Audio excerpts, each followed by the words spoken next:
Pernah nggak sih Anda ngerasa ada potensi besar di dalam diri yang kayaknya terkunci? Rasanya mentok gitu? Nah, hari ini kita bakal coba buka rahasia buat ngelepasin kehebatan itu lewat kisah yang luar biasa dari George Mumford, seorang pembisik performa buat para legenda. Oke, kita mulai dari sini ya. George Mumford ini bukan nama sembarangan. Dia ini orang kepercayaan para ikon tadi buat ngasah mental mereka. Dia ngelihat langsung, dari dekat banget, apa sih yang ngebedain orang hebat dari orang yang cuma bagus. Jadi ini bukan cuma teori loh, ini pengalaman langsung dari puncak dunia olahraga. Nah, ini dia pertanyaan kuncinya kan? Gampang banget kita ngelihat Michael Jordan atau Kobe Bryant terus mikir, ya itu kan mereka, beda sama gue. Kita sering banget naruh kehebatan itu di tempat yang kayaknya mustahil kita capai.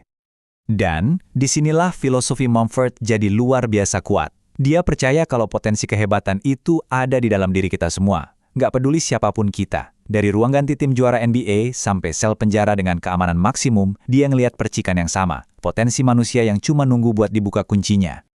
Tapi nih, buat ngerti gimana cara ngebuka potensi itu, kita harus lihat dulu gimana Mumford sendiri pernah terkunci.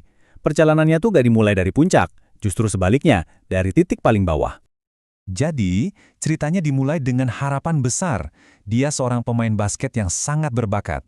Tapi, satu cedera menghancurkan semuanya. Rasa sakit fisik itu berubah jadi sakit emosional, dan buat nutupin semua itu, dia lari ke heroin. Sampai jadi pecandu fungsional yang hidupnya penuh kepura-puraan. Mumford nyebut kondisi ini terkunci, kayak kita ngebangun penjara di dalam diri sendiri, tempat kita lari dari kenyataan dan dari siapa diri kita sebenarnya. Mirip banget kayak masa kecilnya, di mana dia lari ke dunia tentara mainan buat ngehindari masalah, kecanduannya jadi tempat persembunyian ya waktu dewasa. Setiap cerita kejatuhan, pasti ada titik baliknya kan? Nah, buat Mumford, titik baliknya datang pas dia bener-bener udah di dasar jurang. Di titik di mana nggak ada pilihan lain selain nyari cara hidup yang baru. Coba bayangin deh paradoks yang mengerikan ini. Dia kejebak. Kalau dia terus pakai narkoba, dia bakal mati. Tapi kalau dia berhenti, rasa sakitnya nggak tertahankan. Perangkap inilah yang akhirnya maksa dia buat nyerah dan cari bantuan. Ini benar-benar titik terendahnya dia. Dan inilah kunci yang dia temukan. Bukan solusi instan atau obat ajaib, tapi sebuah praktek kuno, mindfulness, atau kesadaran penuh. Intinya tuh simple banget. Kemampuan buat ngambil jeda sejenak di antara apa yang terjadi ke kita dan gimana kita meresponsnya. Ambil napas, baru pilih mau bereaksi gimana, bukannya langsung reaktif secara otomatis. Jadi, rasanya gimana sih kalau kita ada di ruang kesadaran itu pas lagi di puncak performa? Legenda Celtics Bill Russell ngegambarinnya dengan sempurna. Dia bilang rasanya kayak waktu melambat, intuisi ngambil alih. Ini bukan sihir loh, ini adalah hasil dari hadir sepenuhnya di momen ini. Nah, Mumford nerapin ini ke dirinya sendiri. Keluar dari detox, dia pakai napas dan kesadaran penuh buat ngelawan dorongan kecanduannya. Dia mulai bangun lagi hidupnya, bukan dengan ngelawan iblis-iblisnya, tapi dengan mengamati mereka dari ruang kesadaran yang baru dia temukan itu. Setelah dia berhasil nemuin kunci buat dirinya sendiri, misi hidup Mumford jadi jelas. Ngebantu orang lain nemuin jalan mereka, termasuk para atlet terhebat di planet ini. Mumford ngebuat perbedaan yang penting banget di sini. Banyak orang ngejar performa puncak, momen-momen kemenangan besar. Tapi yang Mumford ajarin itu performa murni, ini lebih dalam. Ini bukan soal mencapai puncak gunungnya, tapi soal menikmati proses pendakiannya. Konsisten, otentik, dan terus-menerus.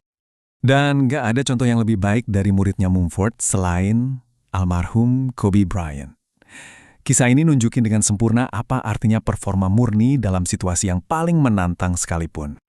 Oke, coba pahamin dulu betapa seriusnya cedera ini. Ini bukan cuma keselio biasa loh. Ini kerusakan parah di jari kelingking tangan kanannya, tangan yang dia pakai buat nembak, tangan yang udah ngehasilin ribuan tembakan legendaris. Ini jenis cedera yang bisa bikin musim seorang pemain tamat. Dan disinilah mabah mentality yang sesungguhnya kelihatan. Di saat kebanyakan orang bakal pasrah, nerima nasib, dan istirahat, Kobe sama sekali nolak batasan itu. Buat dia, absen dari pertandingan itu bukan pilihan. Jadi berapa banyak pertandingan yang dia lewatkan gara-gara cedera parah ini? Jawabannya, 0. Nggak ada satupun pertandingan yang dia lewatkan. Coba bayangin, dia bahkan nggak bisa megang bola basket dengan benar, jadi dia belajar cara baru buat nembak. Di tengah musim NBA, dan tetap main di level elit. Itulah performa murni, beradaptasi, bertahan, dan fokus pada proses, bukan pada rasa sakit. Metafora Zen ini adalah inti dari semuanya. Kehebatan Kobe dan juga Michael Jordan itu bukan tentang momen-momen ajaib, tapi tentang pekerjaan yang nggak kelihatan, latihan yang nggak kehitung jumlahnya, fokus tanpa henti pada hal-hal dasar. Menebang kayu, membawa air. Lakuin aja kerjaannya setiap hari tanpa kecuali. Oke, jadi gimana caranya kita bisa nerapin semua pelajaran luar biasa dari perjalanan Mumford dan para atlet legendaris ini ke dalam hidup kita sendiri? Nah, disinilah semuanya jadi sangat personal. Jalan ini punya 4 langkah praktis. Pertama, kita ubah cara pandang kita soal kesalahan, lihat itu sebagai kesempatan buat belajar. Kedua, kita berlatih menciptakan jeda itu lewat mindfulness. Ketiga, kita jatuh cinta sama prosesnya, bukan cuma sama hasilnya. Dan keempat, yang paling penting, kita biarin diri kita yang asli muncul dan bersinar. Inilah kenapa ini semua penting. Anda nggak harus jadi atlet profesional atau sembuh dari kecanduan buat dapat manfaat dari sini. Kalau Anda pernah ngerasa mentok di kerjaan, di hubungan, atau dalam kebiasaan buruk, prinsip-prinsip ini juga berlaku buat Anda. Mumford sering banget ngulangin ajaran Zen ini, kedengarannya agak aneh ya. Intinya adalah soal melepaskan ego. Saat kita terlalu terobsesi dengan hasil, pengen dapat promosi, pengen menang, kita justru malah ngehambat diri sendiri. Dengan fokus dan tenggelam dalam prosesnya, kehebatan itu bakal ngalir dengan sendirinya. Jadi, saya mau ninggalin Anda dengan pertanyaan ini. Kita semua punya potensi yang luar biasa, sebuah mahakarya di dalam diri kita. George Mumford nemuin kuncinya di dasar jurang keputusasaan. Kobe Bryant nemuin kuncinya dalam rasa sakit. Pertanyaannya sekarang, di manakah Anda akan menemukan kunci Anda?